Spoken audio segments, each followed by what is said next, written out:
नमस्कार बच्चों, ईसा classes online education में आपका एक बार फिर से स्वागत है। देखिए बच्चों, हम लोग 12th क्लास आरबीएसई बोर्ड के अंदर ये चैप्टर पढ़ रहे थे जिसका नाम है ममता कहानी। इससे पहले वाला जो वीडियो अभी आप लोगों ने देखा होगा उसके अंदर जो जयशंकर प्रसाद जी उनका जीवन परिचय और कहानी के जो तत्व हैं उनमें दो तत्वों के बारे में हम लोग चर्चा कर चुके कि इस कहानी का कथानक क्या है और पात्र या चरित्र चित्रण के बारे में हम लोग चर्चा कर चुके हैं। तो अब आगे हम लोग जो तीसरे नंबर का तत्व है उसके बारे में हम लोग चर्चा करेंगे।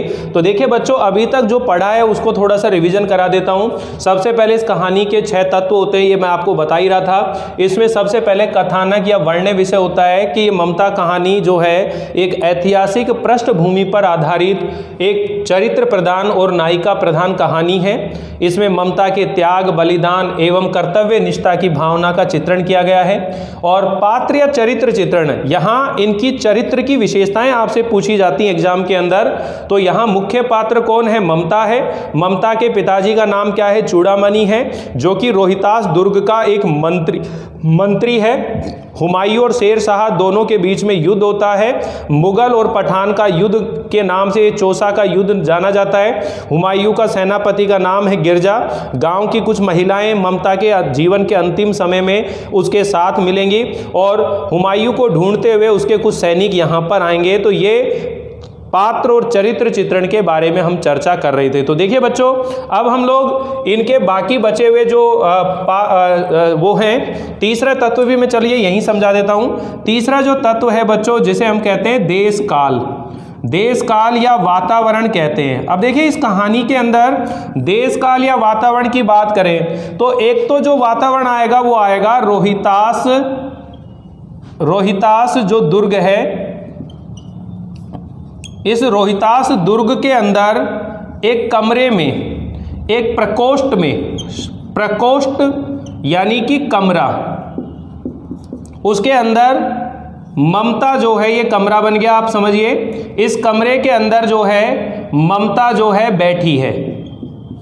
ठीक है, ये ममता है, ये बैठी है। और ममता यहाँ जो है इधर खिड़की है, इस खिड़की के अंदर से वो झांक रही है। और यहाँ मान लीजिए ये जो नदी बह रही है, और ये नदी कौन सी बह रही है? सोन नदी है। कौन सी नदी है बच्चों? सोन नदी है। अब देखिए ये ममता जो है इसकी आयु इस समय कितनी है?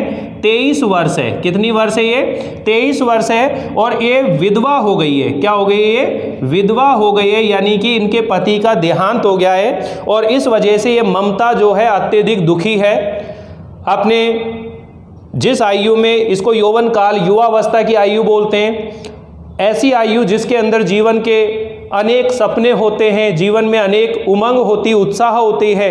और ऐसी अवस्था में एक स्त्री विधवा हो जाए तो उसकी स्थिति कितनी दयनीय होगी, आप उसकी कल्पना ही कर सकते हैं। तो ममता जो है अपने मन से अंदर से दुखी है। वो बहती हुई सोन नदी को देख रही है। वहाँ जो नदी को देख रही है उसके नदी का जो प्रवाह, नदी के जल में बहने की जो आवाज़ है, उसी के तरह ही ममता के हृदय में भी अनेक यौवन काल की भावनाएं, उमंग जो है तरंगित हो रही हैं। लेकिन कम आयु में विधवा होने के कारण से वो सारा उत्साह, उमंग बिल्कुल ठंडा पड़ चुका है, फीका पड़ चुका है। और इसीलिए वो शून्य भाव में, उदासी के भाव में उस बहती हुई सोन नदी को देखते हुए और अपने मन की पीड़ा को, व्यथा को उसमें मिलाने की वो कोशिश करती है। तो इस तरह से ये एक रोहितास दुर्ग का ये वातावरण आता है। यहीं पर जो है ममता के पिताजी जो हैं ममता को देखने के लिए आते हैं। आमतौर पर ऐसा होता है कि जो ममता के पिताजी हैं चूड़ामणि, वो अपने बेटी को जिस लाड प्यार से पाला था उसके दुखों को देख करके पिताजी खुश थोड़ी ना होंगे, वो भी दुखी थे। लेकिन आज ममता जो है अपने दुखों में इतनी डूबी हुई थी कि वो पिताजी का आना महसूस ना कर पाई। पिताजी आज उनके कक्ष में आए और उसे देख करके और वो उल्टे पैर वापस चले गए। और रात्रि के एक पहर के बाद ही अनेक कदमों की आहट ममता के कक्ष में प्रवेश हुए। ममता ने एक साथ इतने सारे लोगों को जब आता हुआ देखा तो उसने देखा कि ये क्या है। उन सभी सैनिकों के हाथ में बड़े बड़े थाल थे, उन थाल के अंदर हीरे जवाहरात सोना चांदी भरा हुआ था। उनकी चमक से मानो ममता के चेहरे पर वो चमक पड़ रही थी। तो ममता ने अपने पिताजी से पूछा कि पिताजी ये क्या है, ये किस लिए लाए हो, कौन है ये लोग। तो कहता है कि पिताजी जो है वो ममता से बात करता है। मैं आपको शॉर्ट समरी सुनाना शुरू कर रहा हूँ, ठीक है, तभी आपको स्टोरी समझ में बैठती जाएगी। तो ये यहाँ ममता से पिताजी क्या कह रहा है कि बेटी ये तुम्हारे लिए हैं, तुम्हारे लिए हैं। तो कहती मेरे लिए, मेरे लिए क्यों। कहते हैं कि कल को ये जो रोहतास दुर्ग है इसको चारों तरफ से कौन घेर के खड़ा है, शेरशाह सूरी घेरे खड़ा है और ये कभी भी दुर्ग पर आक्रमण कर सकता है। और ऐसी स्थिति में ना तो मेरा मंत्रित्व रहेगा, मेरा कोई अधिपति नहीं रहेगा, और ऐसी स्थिति में तुम्हारे भविष्य को देखते हुए ये मैं तुम्हारे लिए ऐसा कर रहा हूँ। तो ममता कहती है क्या आपने उत्कोच लिया है। उत्कोच मतलब रिश्वत। तो क्या आपने उत्कोच ली है, रिश्वत ली है आपने, ठीक है। तो पिताजी से वो वार्तालाप करती है कि पिताजी हम ब्राह्मण हैं, क्या विपत्ति के समय में इस देश के अंदर कोई भी ऐसा व्यक्ति ना होगा जो हमें 2 वक्त की रोटी दे सकेगा, खाना दे सकेगा। पिताजी आप विपत्ति के समय को सोच करके और ये जो रिश्वत ले रहे हो ये उचित नहीं है, आप इसे वापस कर दीजिए। लेकिन पिताजी कहता है कि तू पागल है, तुम समझती नहीं हो, तुम समझ नहीं रही हो मैंने किस लिए किया ये काम। लेकिन ममता कहती है नहीं पिताजी मुझे नहीं चाहिए रिश्वत का पैसा। और ममता जो है उस रिश्वत को वापस करने के लिए पिताजी से कहती है, लेकिन पिताजी उसकी बात ना मानकर और कहते हैं कि चुप रहो, और वो वहाँ से चला जाता है। मंत्री जो चूड़ामणि है वहाँ चला जाता है, लेकिन उनका हृदय भी परिवर्तित होता है बेटी की बातों को सुनकर। और जब अगले दिन शेरशाह सूरी के कई सैनिक डोली में सवार होकर डोलियों में बैठ कर के आ रहे होते हैं। डोलियों का तांता जब दुर्ग के गेट पर आता है तो जो चूड़ामणि है वहाँ पर उन डोलियों को रुकवा लेता है और उनमें देखना चाहता है क्या है। लेकिन इतनी देर में जो पठान लोग हैं उन्होंने ये कहकर कि ये तो हमारी स्त्रियों का, हमारी महिलाओं का अपमान है, और ऐसा कहकर के उन्होंने वहीं पर चूड़ामणि को काट दिया, यानी उसे मार दिया। राजा रानी को भी गिरफ्तार कर लिया, उन्हें भी मार दिया, सारा खजाने के ऊपर अधिकार कर लिया। लेकिन जो ममता है वो वहाँ से किसी तरह से निकलकर भाग गई और काशी के उत्तर में धर्मचक्र विहार है।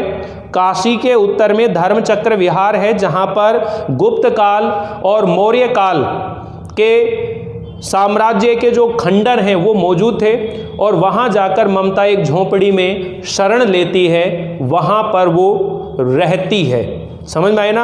अब सुनिए, जैसे वातावरण की मैं बात समझा रहा था आपको देश काल की, तो एक तो यहाँ दुर्ग के अंदर जो भीषण रक्तपात हुआ, युद्ध हुआ, एक तो आप ये समझेंगे ही ऐसा वातावरण। एक दूसरा दृश्य इसके अंदर कहाँ का आएगा, एक दृश्य वहाँ पर आएगा जब ममता जो दुर्ग में से भागकर खंडरों में छिपती है और वहाँ एक झोंपड़ी में रहती है।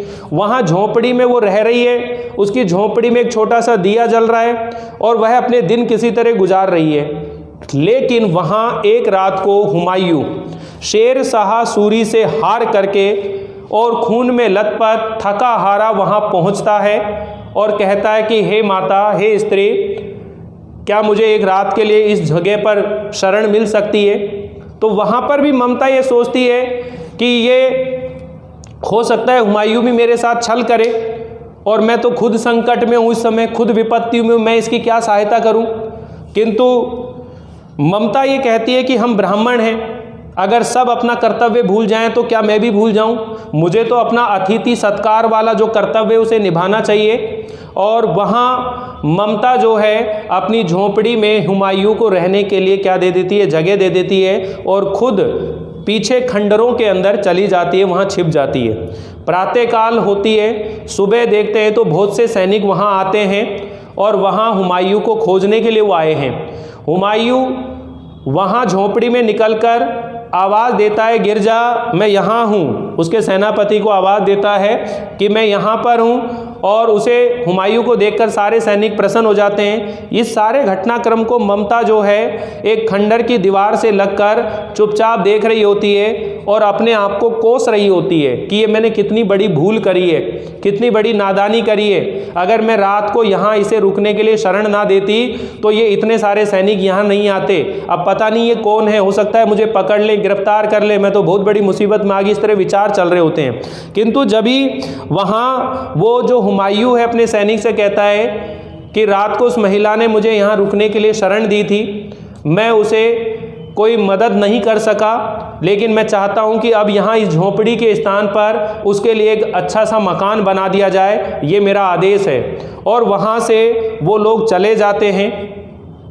इस मुगल पठान युद्ध को हुए कई वर्ष बीत जाते हैं, 47 वर्ष बीत जाते हैं। और 47 वर्ष बाद, यानी 23 साल की वो थी और 47 वर्ष बाद अब वो क्या हो गई, एक वृद्ध हो गई है, यानी 70 साल की हो गई है ममता। भाई 23 साल की आयु के अंदर विधवा हो गई। ये घटना जो है इसको घटे हुए अब कितने साल हो गए, 47 साल। और 47 साल बाद ये कितने साल की हो गई, 70 साल की। और 70 साल की एक बुढ़िया हो गई। उस समय वहाँ अकबर के, हुमायूं के जो बेटे हैं अकबर, उनके सेनापति वहाँ आते हैं और वहाँ देखते हैं कि एक रात हुमायूं कहाँ रुके थे, अब मैं कहाँ ढूंढूं, किससे पूछूं। तभी वहाँ पर जो ममता वृद्धावस्था का, उसका जीर्ण शरीर बिल्कुल कमज़ोर पड़ चुका था, खांस रही थी। गांव की कुछ महिलाएं जो हैं उसकी सेवा कर रही थी, क्योंकि उसने भी विपत्ति के कई दिनों में उन महिलाओं की मदद की होगी, तभी तो आज अंतिम समय में उसकी सहायता कर रही है। तो उसने उस सैनिक को बुलाया अपने पास एक महिला से कहकर। तो उसने कहा कि मुझे नहीं मालूम कि वो एक शहंशाह था या एक सामान्य इंसान था, किंतु एक रात वो यहाँ इस झोपड़ी में ही रुके थे। तो वहाँ मैंने सुना था कि उन्होंने ये कहा था कि इस जगह एक मकान बनवा देना, अब तुम इस जगह पर मकान बनाओ या मंदिर बनाओ, मैं तो चिर विश्राम गृह में जाती हूँ। और ऐसा कहते हुए वो ममता वहाँ मर जाती है, उसका देहांत हो जाता है। और कहते हैं वहाँ पर एक भव्य मंदिर बनाया जाता है गगनचुंबी, और उसके द्वार पर एक शिला पर लिखा जाता है कि एक रात हुमायूं ने यहाँ विश्राम किया था, किंतु वहाँ ममता का कोई नाम और निशान नहीं था। तो ये पूरी कहानी की स्टोरी आ गई आपके सामने, ठीक है, एक शॉर्ट समरी आ गई है। तो अब यहाँ देखिएगा बच्चों, मेन बात यह है कि मैं आपसे देश काल या वातावरण की बात कर रहा था। तो देश काल वातावरण का मतलब होता है कौन कौन से दृश्य इसमें आए हैं। तो एक तो ये दृश्य आ गया कि कमरे वाला आएगा जहां ममता बैठी है, शुरुआत का दृश्य होगा।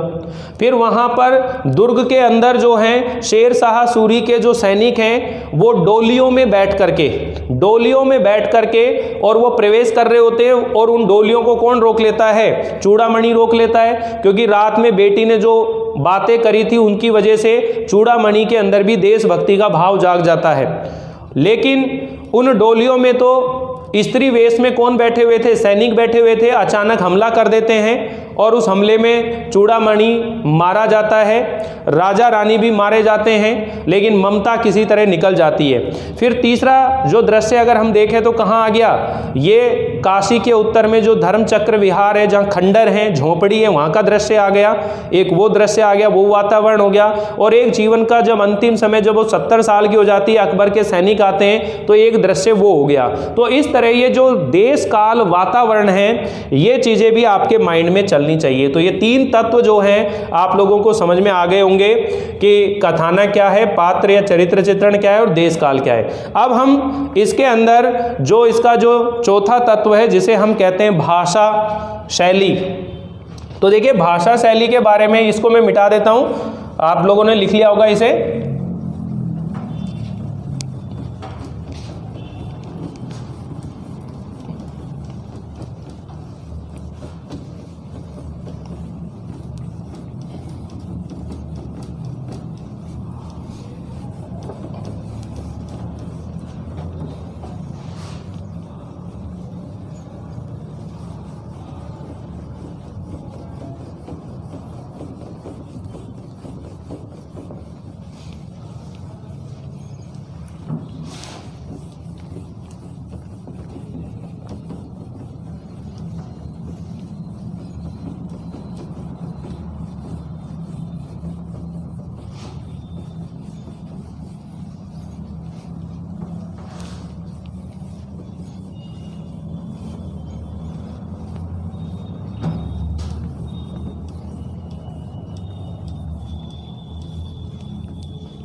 देखिए चौथे नंबर का जो तत्व होता है वो होता है बच्चों भाषा शैली। अब इसके अंदर आप ये कह सकते हैं कि जयशंकर प्रसाद जी ने इस कहानी को लिखते समय जिस भाषा शैली का प्रयोग किया उसके बारे में लिखना होता है कि भाषा सरल है, सुबोध है, प्रभामयी है, तत्सम तद्भव, देश शब्दावली की प्रधानता है, संस्कृत निशब्दावली की प्रयोग की गई है, खड़ी बोली का प्रयोग किया है। इस तरह की जो भाषा शैली है वो यहाँ पर लिखी जाती है। फिर जो तत्व आता है 5वें नंबर पर वो होता है वेशभूषा। तो ये इसके बारे में नहीं पूछा जाता है कभी वेशभूषा के बारे में, क्योंकि यहाँ कहानी के अंदर जिस तरह की वार्ता चल रही होती है तो वो उसी तरह के पात्र, जैसे इतिहास के ऊपर है तो अब शेर शाह मुगल है तो वो अपने समय की वेशभूषा को ही पहनेंगे, तो इससे संबंधित क्वेश्चन नहीं आते हैं। लेकिन ये जो छठा नंबर है उद्देश्य, इस कहानी का उद्देश्य क्या है इसके बारे में जरूर क्वेश्चन पूछ लिया जाता है। देखिए कहानी के जो तत्व हैं उसमें कौन कौन महत्वपूर्ण है जिसमें प्रश्न बनते हैं। पहला तत्व कथानक के बारे में पूछा जा सकता है। कथानक का जो क्वेश्चन होता है वो आपको तैयार कर लेना चाहिए, यानी कथानक क्या है, वर्ण्य विषय क्या है, या फिर प्रतिपाद क्या है, कथ्य क्या है, इस तरह से क्वेश्चन पूछा जा सकता है। या ये पूछा जा सकता है कहानी की मूल संवेदना क्या है, ठीक है ना, मूल भाव क्या है, केंद्रीय भाव क्या है, इस टाइप का क्वेश्चन पूछते हैं कहानियों के अंदर और नाटकों के अंदर। सेकंड तरीके का क्वेश्चन क्या बन सकता है कि वो कहानी या नाटक आपने जो पढ़ा है उसमें जितने भी पात्र होते हैं उन पात्रों की चरित्र की विशेषताएं पूछते हैं। जैसे यहाँ इस कहानी के अंदर अगर पूछेंगे तो ममता की चारित्रिक विशेषताएं आपसे पूछी जा सकती हैं कि ममता की चारित्रिक विशेषताएं बताइए, या एक आदर्श नारी के रूप में किस तरह चित्रित की गई है, एक भारतीय आदर्श नारी के क्या क्या विशेषताएं यहाँ उजागर की गई हैं। इस टाइप के क्वेश्चन इसमें इस चैप्टर के अंदर बनेंगे। तो मैं ये जो संभावित प्रश्न हैं इसे भी मैं आपको समझाने की कोशिश जरूर करूँगा। तो ध्यान रखिए बच्चों, उद्देश्य की बात कर रहे हैं तो ये देखिए जो कथानक है वहीं से उद्देश्य निकलता है। भाई यहाँ ममता जो है उसके माध्यम से वो उसके चरित्र की विशेषता बताना चाहते हैं, ये उद्देश्य है। साथ ही वो हमारे भारतीय संस्कृति के जो आदर्श हैं, जो मूल्य हैं और हमारे समाज में स्त्रियों की जो विशेषता है उन बातों को बताना इस कहानी का उद्देश्य है। मैंने आपको बताया ना कि इनकी कहानी, नाटक, उपन्यास जो भी रचनाएं हैं उसमें जो भी लिखा है उसमें हमारे भारतीय गौरवमय इतिहास और हमारी संस्कृति का परिचय मिलता है, उसकी झलक इसमें दिखाई देती है। तो इनकी जो कहानी है इसमें भी हमारे भारत का जो गौरवमय इतिहास है या हमारे यहाँ भारतीय नारी जो उनकी विशेषताएं हैं, हमारी जो संस्कृति है, आदर्श हैं, उनको यहाँ उजागर करना, व्यक्त करना इस कहानी का उद्देश्य है। कि हमारे यहाँ ये संस्कृति है कि हम शरणागत की रक्षा करते हैं।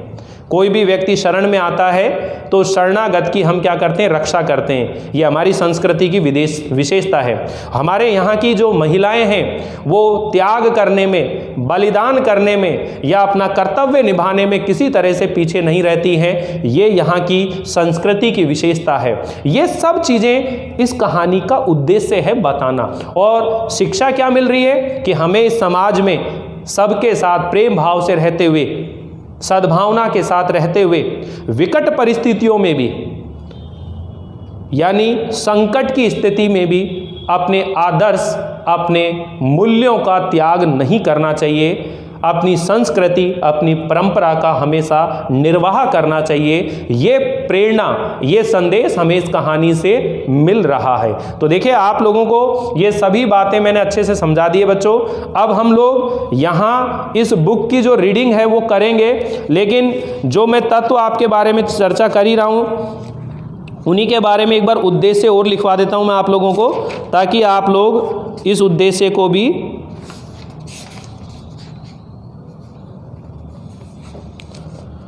प्रस्तुत कहानी का उद्देश्य, यानी कि इसका उद्देश्य लिख देता हूं,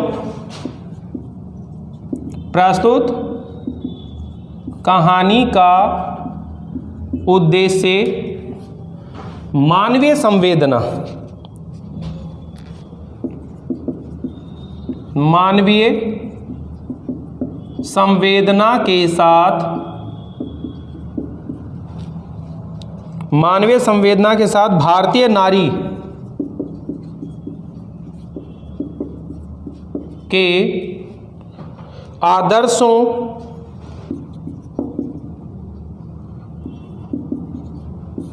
को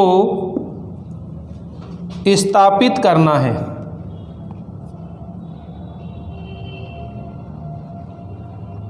नारी के आदर्शों की प्रतिष्ठा करना है।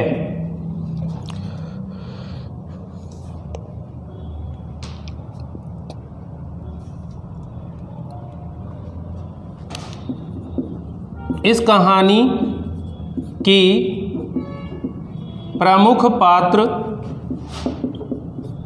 ममता विधवा व अनाश्रित बेसहारा,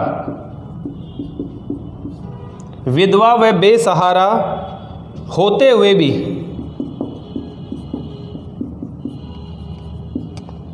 उत्कोच रूप में,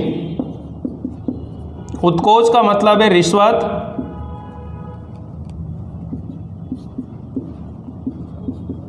रूप में स्वर्ण मुद्राएं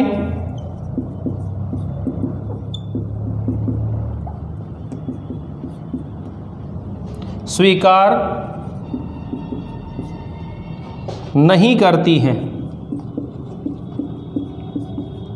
तथा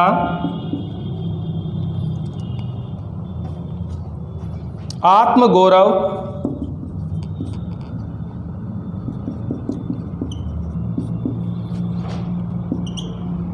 जातीय स्वाभिमान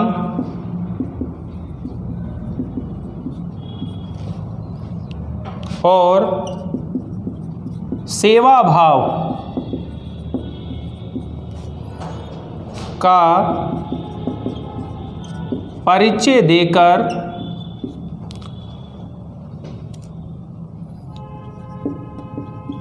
शरणागत की रक्षा करने का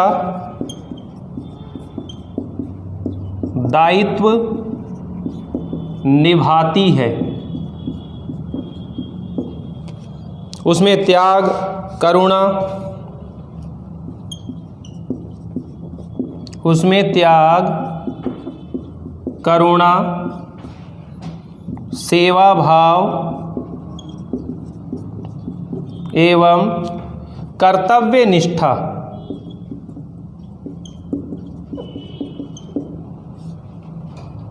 की भावना दिखाई गई है।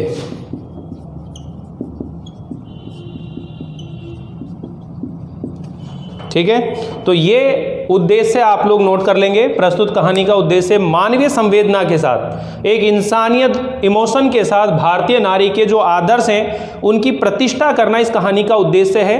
और इस कहानी की प्रमुख पात्र है ममता, जो विधवा और बेसहारा होते हुए भी रिश्वत के रूप में स्वर्ण मुद्राओं को स्वीकार नहीं करती है तथा अपने आत्मगौरव, अपने जाति अभिमान और अपने सेवा भाव का परिचय देकर एक शरणागत की क्या करती है, रक्षा करने का अपना दायित्व निभाती है। उसमें त्याग, करुणा, सेवा भाव और कर्तव्य निष्ठा की भावना दिखाई गई है। तो ये तत्व है।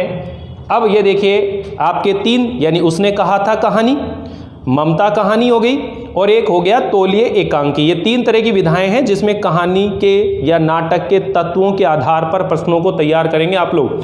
मैं पूरा कोर्स आपको बिल्कुल शॉर्ट समरी के हिसाब से समझाने वाला हूं और जितने भी कवि और लेखकों का परिचय वो भी हम लोग पढ़ने वाले। एक बार स्क्रीनशॉट ले लीजिए, फिर हम लोग अब बुक की जो रीडिंग है उसे करेंगे ताकि बुक के जितने भी क्वेश्चन हैं वो आपको समझ में आते रहें।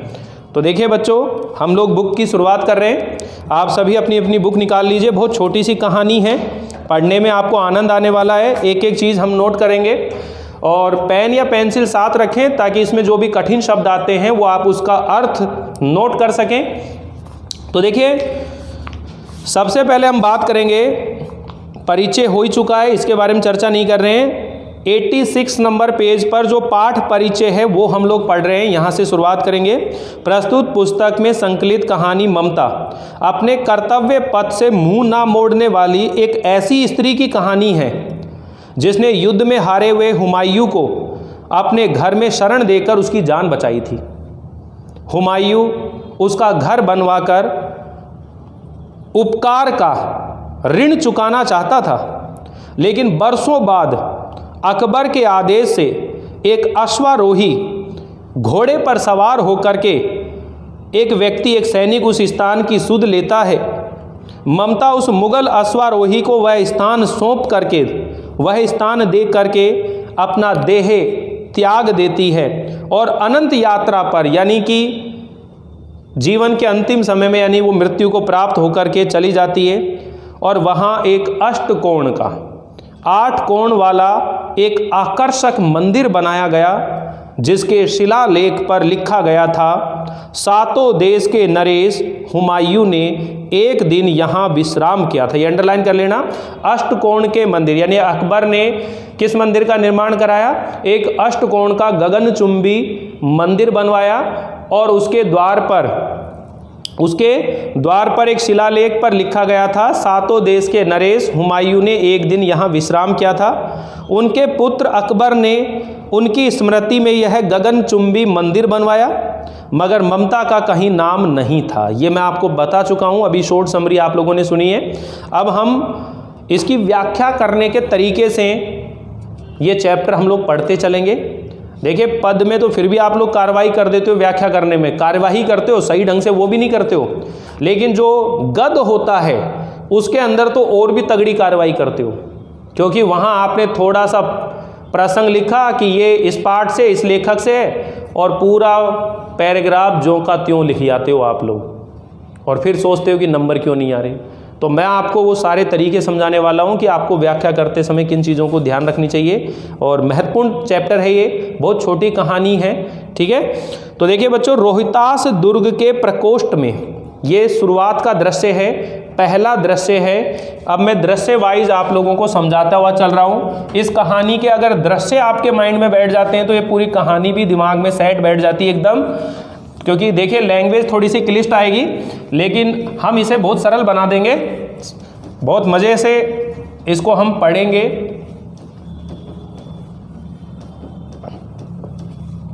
यहाँ दृश्य समझते हुए चलिए। पहला दृश्य क्या है, उसमें क्या क्या घटनाएं घट रही हैं, कौन कौन से पात्र हैं, ये आपको मालूम होना चाहिए। ये सारे घटनाक्रम की बात हो रही है। तो जैसे पहला जो दृश्य है, आप देखिए, मैं यहाँ पर आपको समझा देता हूँ। ये जो घटनाक्रम आने वाला है शुरू का, ये कहाँ का चल रहा है?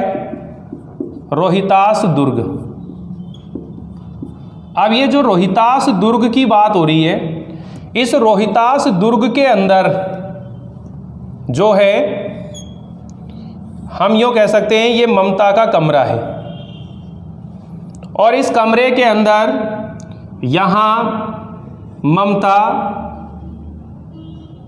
बैठी हुई है, और यहाँ ये विंडो है, ठीक है, और यहाँ ये नदी बह रही है। और ये कौन सी नदी है? ये स्वर्ण नदी है। हम लोग पढ़ रहे हैं दृश्य फर्स्ट, पहला सीन पढ़ रहे हैं इस कहानी में। यहाँ कौन बैठी हुई है? ममता। आयु कितनी है? 23 वर्ष। लेकिन ये क्या है? विधवा है। इसके पति का देहांत हो गया, इसलिए ये विधवा है। और एक भारतीय समाज के अंदर एक विधवा स्त्री की क्या स्थिति होती है, ये एक महिला ही समझ सकती है। इस रोहितास दुर्ग का जो मंत्री है उसका नाम है चूड़ामणि। ये जो चूड़ामणि है ये ममता के पिताजी हैं। ये जो है आप ऐसे समझिए, ये कक्ष का ये द्वार हो गया, और ये एक तरह से यहाँ एंटर का ये जो दुर्ग है, यहाँ एक बड़ा सा गेट होता है, वो गेट हो गया, इस तरह से समझिए। अब ममता यहाँ बैठकर इस विंडो से या नदी को बहता हुआ देख रही है, उदास है। इस नदी में जो उठान उठता है तरंगों का, उसी तरह ममता के हृदय में भी एक यौवन काल की भावनाएं उद्वेग हो रही हैं। तो यहाँ देखिए शुरुआत कर रहे हैं, रोहतास दुर्ग के प्रकोष्ठ में बैठी हुई युवती ममता शोण के तीक्ष्ण, तीक्ष्ण का मतलब होता है तेज। अब इसमें थोड़ी शब्दावली क्लिष्ट आ रही है, आप इसको जरा लिखते चलिए। रोहतास दुर्ग के प्रकोष्ठ में, इसको थोड़ा करेक्शन कर लेना, रोहतास है, रोहितास नहीं है। रोहतास दुर्ग के प्रकोष्ठ यानी कमरे में बैठी हुई युवती ममता शोण नदी के तीक्ष्ण गंभीर प्रवाह को देख रही है। यानी यहाँ कमरे में बैठकर और यहाँ जो नदी का पानी जा रहा है इसको वो देखती जा रही है। ये तेज बहता हुआ पानी है, इस गंभीर प्रवाह को देख रही है। ममता विधवा थी, उसका यौवन सोन के समान ही उमड़ रहा था। यानी सोन नदी के अंदर जल का प्रवाह जिस गति से उछलते हुए वो बढ़ रहा था, उसी तरह ममता का यौवन उसके हृदय में एक नई उमंग उत्साह के साथ मानो हिल्लोरे ले रहा था, उमंग ले रहा था। मन में वेदना, मस्तिष्क में आंधी, माथे पर आंधी, आंखों में पानी की बरसात लिए आंखों में आंसू। वह सुख के कंटक शयन में विकल थी। मतलब सुख के कंटक मतलब कांटों के सैया पर बहुत व्याकुल थी। अब आपको ये समझ में आना चाहिए किस बात का दुख है उसको, ठीक है ना। विधवा है, युवा अवस्था में ही वो विधवा हो गई। जिस आयु में जीवन के एक सुनहरे सपने देखे जाते हैं, उसी आयु में वो विधवा हो गई। वहाँ महल में उसे किसी तरह की कोई कमी नहीं है, क्योंकि पिताजी मंत्री हैं, सारा वैभव सब उसके कदमों में है। राजमहल में रहती है, अपने कमरे में बैठी है, सोन नदी के प्रवाह को, उसके गंभीर प्रवाह को देख रही है, उदास है, माथे पर एक आंधी सी चल रही है। सुख के कांटे के बिस्तरों पर वो बड़ी व्याकुल है, दुखी है, पीड़ित है, उसके मन में वेदना है।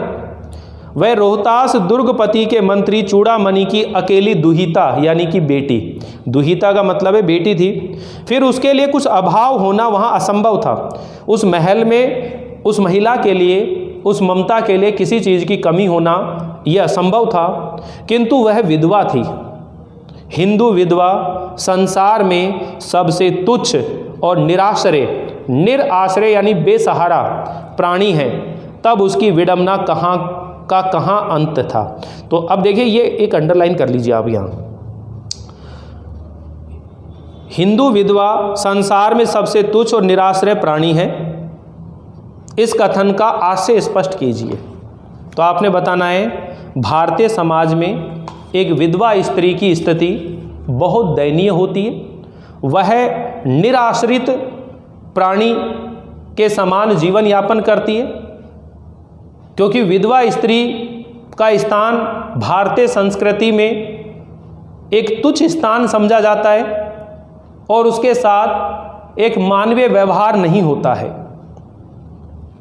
ये बात अलग है कि आज समय परिवर्तित है, आज ऐसा नहीं होता है, किंतु आज भी बहुत से समुदायों में या ग्रामीण संस्कृति में चीज़ें देखी जाती है। एक विधवा महिला का जब दोबारा विवाह होता है तो फेरे नहीं होते हैं, उसी दूसरे तरीके से उसका विवाह होता है और उसे दूजबर कहकर संबोधित कर दिया जाता है।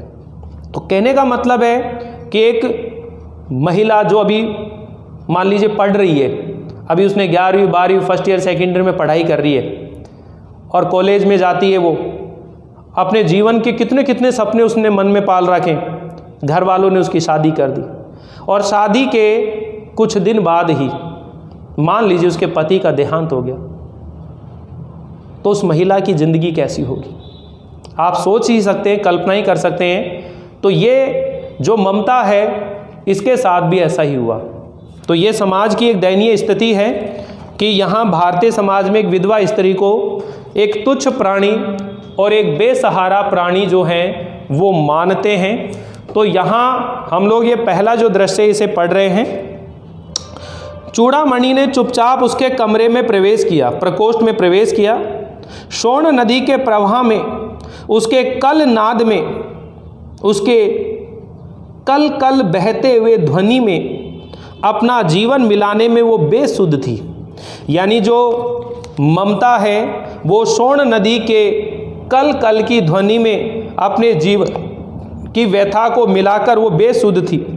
पिता का आना ना जान सकी। चूड़ामणि अपनी बेटी की ऐसी स्थिति देखकर क्या खुश होंगे क्या? वो भी व्यथित हो गए, बहुत पीड़ित, दुखी हुए, क्योंकि स्नेह से पालिता, स्नेह और प्रेम से पाली हुई बेटी के लिए क्या करें, ये स्थिर ना कर सकते थे। इसलिए लौटकर वो बाहर चले गए। ऐसा प्राय होता, पर आज मंत्री के मन में बड़ी दुश्चिंता थी, पैर सीधे ना पड़ते थे। अब देखिए किस बात की चिंता थी, क्योंकि इस दुर्ग को घेर कर कौन खड़ा था? शेर शाह सूरी। वह कभी भी दुर्ग पर आक्रमण कर देगा और कल को हो सकता है कि मेरा मंत्रित्व ना रहेगा या मुझे गिरफ्तार कर लिया जाएगा। ऐसी स्थिति में ममता के भविष्य के बारे में सोचते हुए चूड़ामणि व्यथित था, दुखी था, पीड़ित था। ठीक है बच्चों, तो देखिए अभी हम लोग यहाँ इस दृश्य की शुरुआत कर चुके हैं बच्चों। तो अब आगे तो हम नेक्स्ट वीडियो में पढ़ेंगे। नेक्स्ट वीडियो के अंदर ये कहानी पूरी कंप्लीट हो जाएगी और पूरी वीडियो देख कर ही आप लोग कहानी को समझें, क्योंकि मैं आपको इसके सारे क्वेश्चन भी बीच बीच में समझाता हुआ चलूँगा। तो जो नेक्स्ट वीडियो आएगा उसके अंदर ये चैप्टर बिल्कुल फिनिश हो जाएगा आप लोगों का, और उसके बाद हम लोग आगे की रणनीतियों के ऊपर भी बात करेंगे, कैसे हमें तैयारियां करनी है अपनी बोर्ड की। तो मिलते हैं अगली बार इस चैप्टर को आगे बढ़ाते हुए। तब तक के लिए थैंक यू, बाय बाय।